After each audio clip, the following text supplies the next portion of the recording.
moral stories.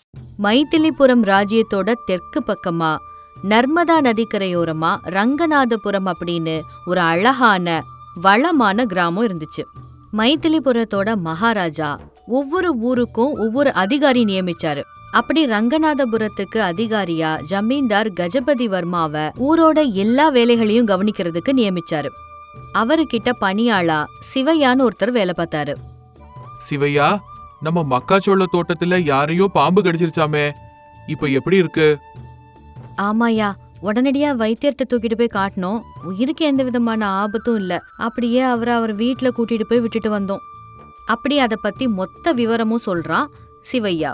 அதே போல ஜமீன்தார் சார்பா அவங்களுக்கு செஞ்ச பண உதவிய பத்தியும் அவன் சொன்னான். அவங்க 2 பேரும் ஊர் விஷயம், வயல் விஷயம் இப்படி எல்லாம் பேசிக்குவாங்க. கஜபதிக்கு ஒரு சின்ன பலவீனம் இருந்துச்சு. அது அவர் ஒரு புகழ்ச்சி பிரியர். எல்லார விடவும் தான் தான் சிறந்தவர்னு நினைச்சிட்டு இருப்பாரு. யாராவது அவரை புகழ்ந்து பேசிட்டா போதும், ஆகாசத்துல மிதப்பாரு. ஐயா, ராமர் கோயில்ல உற்சவம் நடத்துறோங்க ஐயா. அப்படி ஒருத்தர் வந்து கஜபதி வர்மாவை அணுகினாரு. ரொம்ப நல்லது, செய்யுங்க. அதாங்க ஐயா, பக்கத்து ஊரு ஜமீன்தார் ஐயா 2 லட்சம் வரைக்கும் கொடுத்தாரு. ஆனா நீங்க என்னவோ அவரை விட பெரிய மனசுக்காரர். நீங்க எவ்வளவு தரப்போறீங்களோ என்னவோன்னு அப்படி பயங்கரமா புகழ்ந்தான். இதுல மயங்கி போன கஜபதி வர்மாவும் நிறைய பணத்தை அள்ளி கொடுத்தாரு. இத சிவையா கவனிச்சுட்டே இருந்தாரு. இவரோட பலவீனத்தை நிறைய பேரு அவங்களுக்கு சாதகமா பயன்படுத்துறாங்க. இவருக்கு எப்படி சொல்றது? இவர்கிட்ட நேரடியா சொல்ற நிலைமையில நம்ம இல்ல. இவருக்கு எப்படிதான் சொல்லி புரிய வைக்கிறது? இப்படி எல்லாம் யோசனை பண்ணுவாரு. ஆனா எஜமானனுக்கே புத்திமதி சொல்லக்கூடாது அப்படின்னு அமைதியா நின்னுட்டு தான் இருப்பாரு. இப்படியே போயிட்டு இருக்கும்போது ஒரு நாள் ராஜா கிட்ட இருந்து ஒரு பணியாளன் வந்தான். கஜபதி வர்மா உட்கார்ந்துட்டு இருக்கும்போது அந்த பணியாளன் வந்து வணக்கம் சொன்னான். மைதிலிபுரம் ராஜா உங்களை சந்திக்கணும்னு வர சொன்னாரு. நான் சமஸ்தானத்துல வேலை பார்க்கிற ஒரு பணியாளன் ஐயா. என்ன எதுக்காக பாக்கணும்னு சொன்னாரு? நீங்க இந்த ஊரை கவனிச்சுக்கிற விதம் ராஜாவுக்கு ரொம்ப ரொம்ப பிடிச்சிருக்கு. இப்படி சொன்னதும் பூரிச்சு போயிட்டாரு கஜபதி. பக்கத்து ராஜ்யத்துல இருந்து யுத்தம் வர்ற மாதிரி இருக்குதான். அதனால மிச்சம் இருக்கிற 4 ஊருங்களை கூட உங்க கட்டுப்பாட்டுல வச்சுக்க சொல்லி சொன்னாரு. இந்த வார்த்தைகளை கேட்டதும் கஜபதி வர்மாக்கு ரொம்ப ரொம்ப கர்வமா இருந்துச்சு. நீங்க உங்க ஊரை நிர்வகிக்கிற விதம் ராஜாவுக்கு ரொம்ப ரொம்ப பிடிச்சிருக்கு. இப்படி புகழ்ந்து விஷயத்த சொன்னாரு. அந்த ஊர் மட்டும் இல்லாம சுத்து பக்கத்துல இருக்கிற மத்த 4 ஊருங்க கூட கஜபதி வர்மாவோட கைக்கு வந்துச்சு. அன்னையில இருந்து எல்லாரையும் விட தான் சிறப்பா வேலை செஞ்சு ராஜா கிட்ட நல்ல பேர் வாங்கணும் அப்படிங்கிற ஆவல் அவருக்கு ரொம்ப ரொம்ப வந்துச்சு. ராஜா என் மேல வச்ச நம்பிக்கைய நான் காப்பாத்துவேன். அவர் போர்ல இருந்து திரும்பி வரும்போது இந்த 4 ஊர்களையுமே நான் அவருக்கு பரிசா கொடுப்பேன். இத ராஜா கிட்ட சொல்லுங்க. இப்படி சொல்லி அந்த வீரனை அனுப்பி வச்சாரு. இந்த தடவை என்னோட வேலை திறமைய பத்தி ஊர்ல இருக்கிற எல்லாருக்கும் தெரிய வரணும். ஒருத்தர் கூட என்ன குறை சொல்லக்கூடாது. ஒருத்தரும் கஷ்டப்படவும் கூடாது. இந்த 4 ஊர் மட்டும் கிடையாது, நர்மதா நதிக்கரையில இருக்கிற 11 ஊரும் என் வசமா எனக்கு சொந்தமாகணும். இப்படி நல்லா யோசிச்சு ஒரு முடிவெடுத்தாரு. அடுத்த நாள் காலையில 2 பேரை கஜபதி வர்மா கூப்பிட்டாரு. ராஜா ஏதோ யுத்த ஆயத்தங்கள்ல இருக்காரு. 4 கிராமங்கள்ல இப்ப நம்ம கட்டுப்பாடுதான். இப்படி சொல்ல ஆரம்பிச்சாரு. நீங்க மக்களோட மக்களா இருக்கணும். அவங்களுக்கு ஏதாவது கஷ்டம் வந்துச்சுன்னா எனக்கு தெரியப்படுத்தணும். இப்படி சொன்னாரு. கஜபதி வர்மா அந்த வார்த்தைய சொன்னதும் அவங்க 2 பேரும் மக்களோட மக்களா கலந்து இருந்தாங்க. மக்களுக்கு மத்தியில இருக்கிற பிரச்சனைகள் என்னன்னு தெரிஞ்சுக்கிட்டாங்க. நீங்க இந்த மாதிரி செய்றீங்கன்னு யாருக்கும் தெரியக்கூடாது. எல்லாத்தையும் ரொம்ப ரகசியமா செய்யணும். இப்படி கஜபதி அவங்களுக்கு உத்தரவு பிறப்பிச்சாரு. அதுக்கப்புறம் அந்த 2 பேரும் ஒற்றர்களாவே மாறிட்டாங்க. பலவிதமான வேலைகள் செஞ்சுட்டு மக்களோட மக்களா ஐக்கியமாயிட்டாங்க. ஐயா, கோவில் பக்கத்துல இருக்கிற சுசீலாமா சாப்பிடுறதுக்கு கூட சாப்பாடு இல்லாம கஷ்டப்படுறாங்க. இப்படி சொல்லவும் அடுத்த நாள் கஜபதி வர்மா அவங்க வீட்டுக்கு தானியங்களை அனுப்பி வச்சாரு. ஐயா, வடக்கு பக்கம் இருக்கிற வயலை காட்டு பண்ணிங்க சேதம் பண்ணுது. விவசாயிகள்லாம் ரொம்ப கஷ்டப்படுறாங்க. இப்படி சொல்லவும் அன்னைக்கு ராத்திரியே கஜபதி வர்மா அந்த பண்ணிங்களை பிடிக்கிறதுக்கு ஏற்பாடு பண்ணாரு. இப்படி நல்ல விஷயங்கள்ல இருந்து எல்லா கஷ்டங்களும் கஜபதி வர்மாவுக்கு தெரிய வந்துச்சு. இன்னும் நல்ல பேரு வாங்கணும் அப்படிங்கிற ஆர்வம் கஜபதி வர்மாக்கு நாளுக்கு நாள் அதிகரிச்சுது. ஒரு நாள் கஜபதி வர்மா வீட்டுல உட்கார்ந்துருக்கும் போது அங்க ஒரு ஒற்றன் வந்தான். ஐயா, நமஸ்காரம். நமஸ்காரம்பா. என்னப்பா, என்ன விஷயம்? நம்ம சிவராமபுரத்துல ஒருத்தன் இருக்காங்க ஐயா. அவன் சாப்பிடுறதுக்கு சாப்பாடு இல்லாம கஷ்டப்படுறான். அப்படி தான் பார்த்த விஷயத்த சொன்னான். அவனுக்கு மனைவி, குழந்தைகள், அப்படி இல்லைன்னா வேற உறவினர்கள் இப்படி யாருமே இல்லையா? இல்லைங்கய்யா, மனைவி விட்டுட்டு போயிட்டாங்க. அப்பா, அம்மா, கூட பிறந்தவங்க இப்படி யாருமே இல்ல. அப்படியா? சரி, அவனை நான் பாத்துக்கிறேன். இப்படி சொன்னாரு. கஜபதி வர்மா அடுத்த நாளே அவனுக்கு தானியம், பருப்பு வகைகள், காய்கறிகள் எல்லாத்தையும் அனுப்ப ஆரம்பிச்சாரு. இந்த விஷயம் அங்க இங்கன்னு ஊர் முழுக்க பரவுச்சு.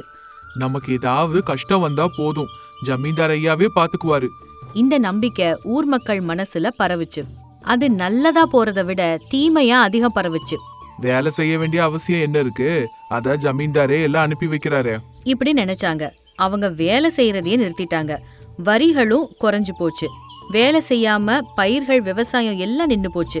எல்லாரும் சோம்பேறிங்களா மாறிட்டாங்க. இந்த விஷயத்த சிவையா கவனிச்சிட்டு இருந்தாரு. கிராமம் நாசமா போகுதுன்னு அவருக்கு புரிய ஆரம்பிச்சது.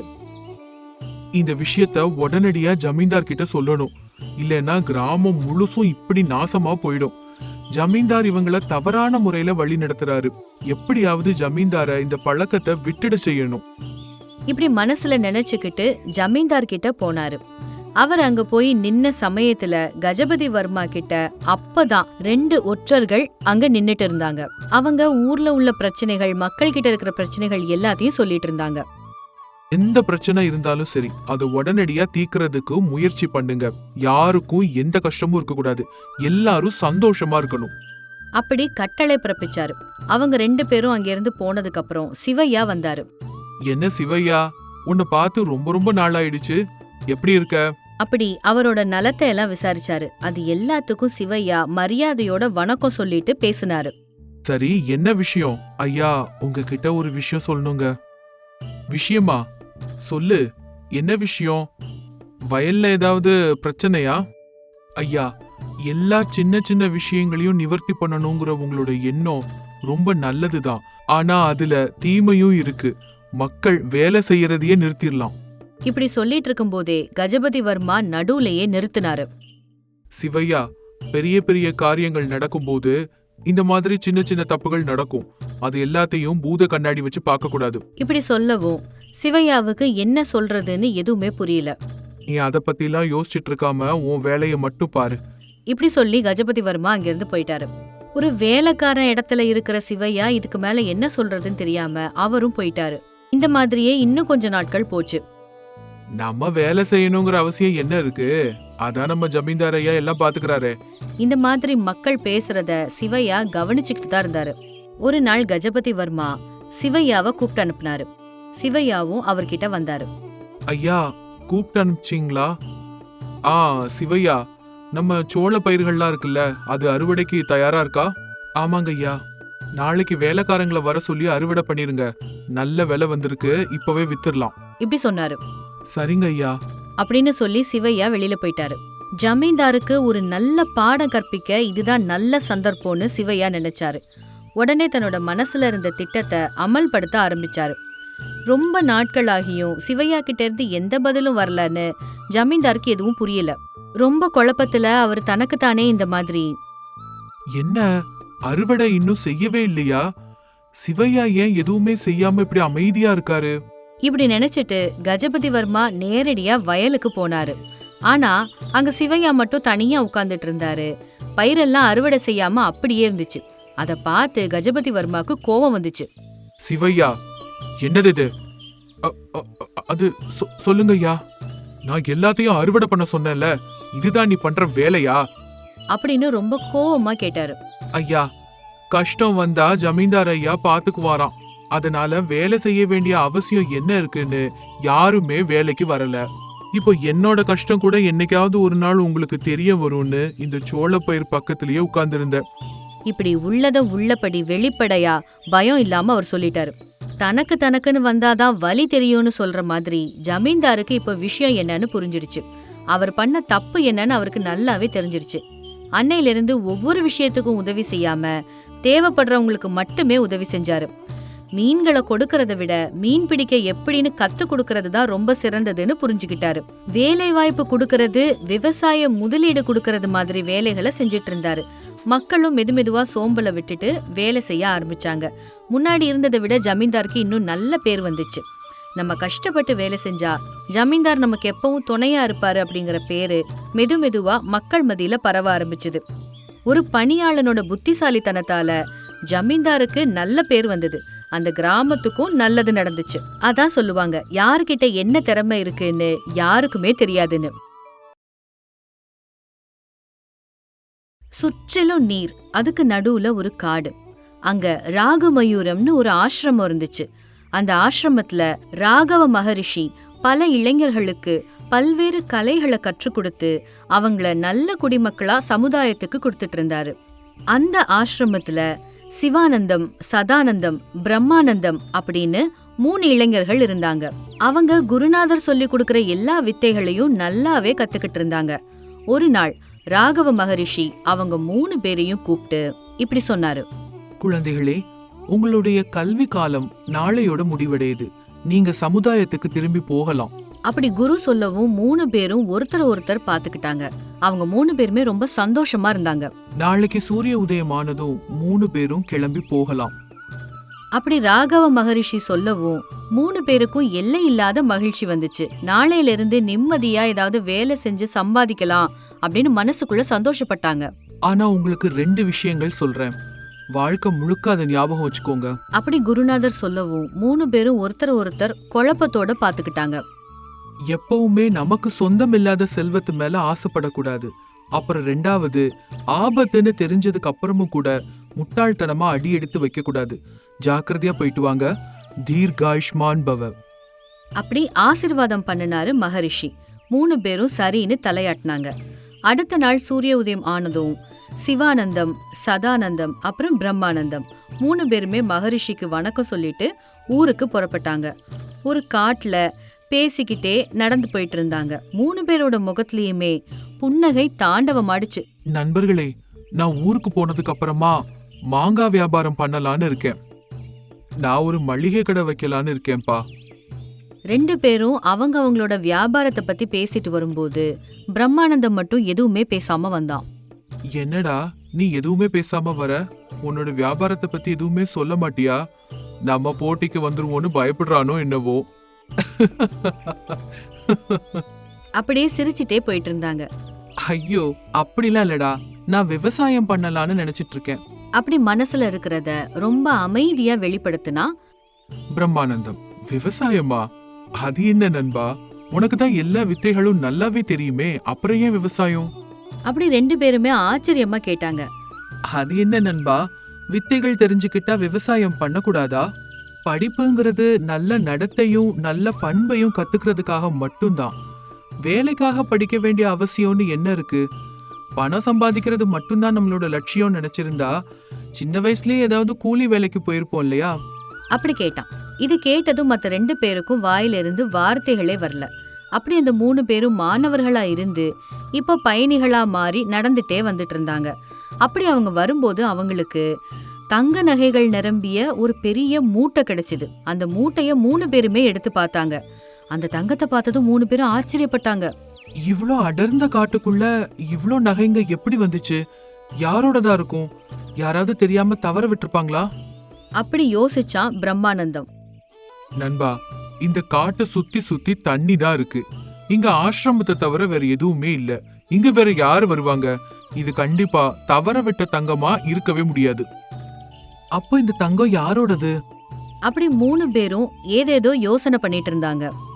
ஒருவேளை இங்க ஏதாவது திருட்டு கும்பல் இருக்கோ என்னவோ, அவசரத்துல அவங்க இதை போட்டுட்டு போயிட்டாங்களோ என்னவோ. அப்படி அவன் நினைச்சத சொன்னா பிரம்மானந்தம். இருக்கலாம். சரி, இந்த தங்கத்தை நம்ம 3 பேரும் பிரிச்சுக்கலாம். சீச்சி, இது பிறரோட சொத்து, பாம்பு மாதிரி. குரு சொல்லியிருக்காரு இல்லையா, நமக்கு சொந்தமில்லாத விஷயத்து மேல நம்ம ஆசைப்படக்கூடாதுன்னு. அப்படி பிரம்மானந்தம் ரொம்ப நேர்மையா சொன்னான். ஆனா மத்த 2 பேருக்கும் அவன் சொன்னது பிடிக்கவே இல்ல. இந்த காலத்துல அதெல்லாம் நடைமுறைக்கு ஒத்து வராது நண்பா. பணம் யாரு கையில இருக்கோ அது அவங்களோடது. உலகத்துக்கு ஏத்த மாதிரி நம்மளும் மாறிக்கணும். அப்படி சொல்லி அவங்க 2 பேரும் பிரம்மானந்தத்தை எப்படியாவது பலவந்தப்படுத்தி ஒத்துக்க வைக்கலாம்னு நினைச்சாங்க. ஆனா பிரம்மானந்தம் மட்டும் ஒத்துக்கவே இல்ல. நான் ஒத்துக்க மாட்டேன்னா ஒத்துக்க மாட்டேன். இந்த தங்க மூட்டையை எடுத்துட்டு போய் கிராம அதிகாரிகள் கிட்ட நம்ம கொடுத்துடலாம் அப்படின்னு பிடிவாதமா சொன்னான். நண்பா, இத நம்ம கிராம அதிகாரிகள் கிட்ட கொண்டு கொடுத்தாலும் அவங்க இத சரியா உபயோகப்படுத்துவாங்கன்னு என்னப்பா நிச்சயம்? அவங்களும் இந்த தங்கத்தை தானே வச்சுக்கணும்னு நினைக்கலாம் இல்லையா? அப்படி சொல்லவும் பிரம்மானந்தம் ஒரு நிமிஷம் யோசிச்சு பார்த்தான். நான் சொல்றது ஒன்னே ஒண்ணுதான். இந்த மூட்டையில இருக்கிற தங்கத்தை நம்ம 3 பேரும் சரிபாதியா பிரிச்சுக்கலாம். வேணும்னா நீ அதை எடுத்துட்டு போய் ஏதாவது நல்ல காரியத்துக்கு பயன்படுத்து அப்படின்னு சொன்னா சிவானந்தம். பிரம்மானந்தம் மனசே இல்லாம சரின்னு ஒத்துக்கிட்டான். 3 பேரும் அந்த தங்கத்தை பங்கு போட்டுக்கிட்டாங்க. சரி, இனி கிளம்பலாமா?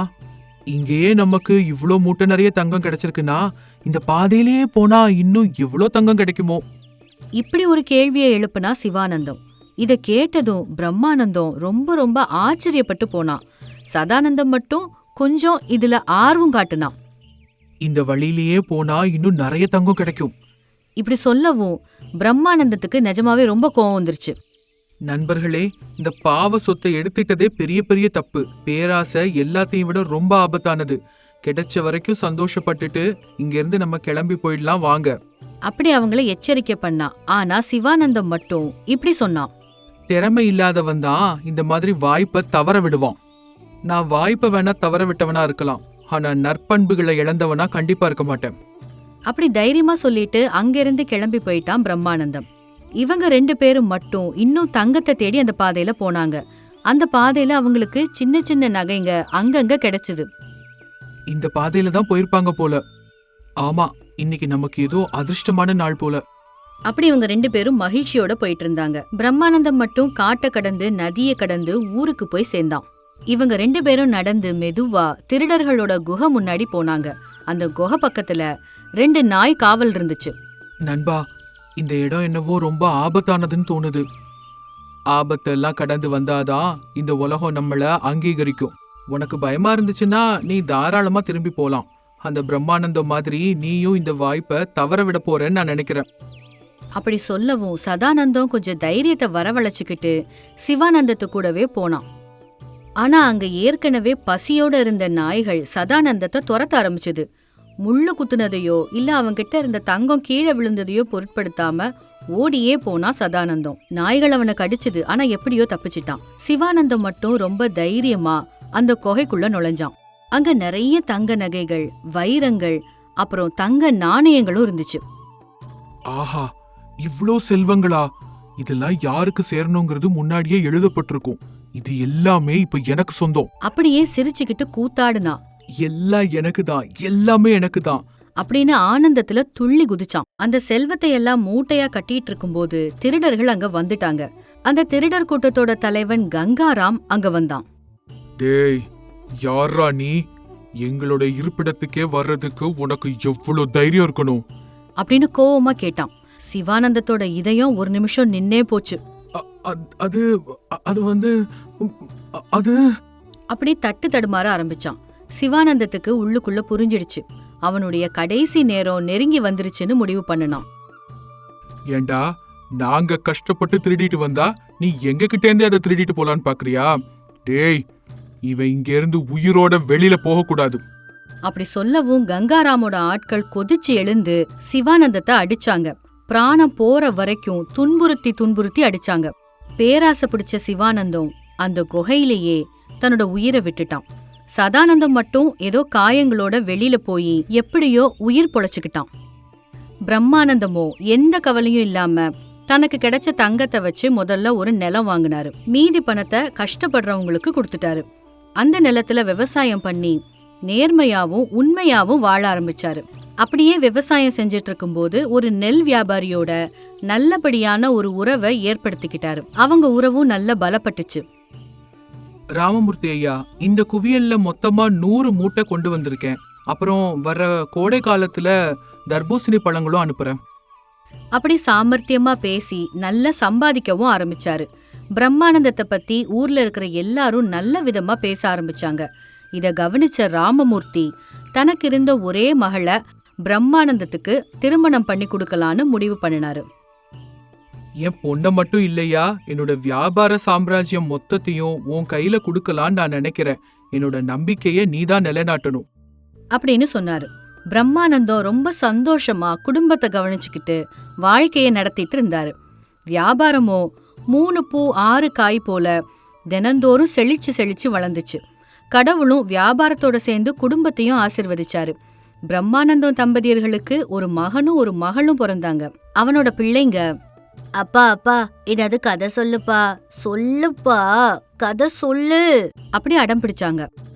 கதை தெரியாது, ஆனா 2 விஷயங்கள் சொல்றேன். வாழ்க்கையில எப்பவும் அதை மட்டும் மறக்கவே கூடாது அப்படின்னு சொன்னாரு. குழந்தைங்களும் ரொம்ப ஆர்வத்தோட கேட்க ஆரம்பிச்சாங்க. எப்பவுமே நமக்கு சொந்தமில்லாத செல்வத்து மேல ஆசைப்படக்கூடாது. 2வது, நமக்கு ஆபத்து இருக்குன்னு தெரிஞ்சும் அதே பாதையில முட்டாள்தனமா நடக்க கூடாது அப்படின்னு சொன்னாரு. அதை கேட்ட குழந்தைங்களும் சரின்னு சொன்னாங்க. ராகவ மகரிஷி சொன்ன அந்த 2 வார்த்தைகளை கேட்ட பிரம்மானந்தம் வாழ்க்கையில ரொம்பவும் முன்னேறினாரு. அந்த வார்த்தைகளை கவனத்துல எடுத்துக்காத மத்த 2 வழிப்போக்கர்களும் பேராசையால தங்களோட வாழ்க்கையவே அழிச்சுக்கிட்டாங்க. இந்த கதை மூலமா பேராசை எவ்வளோ ஆபத்தானதுன்னு புரியுது.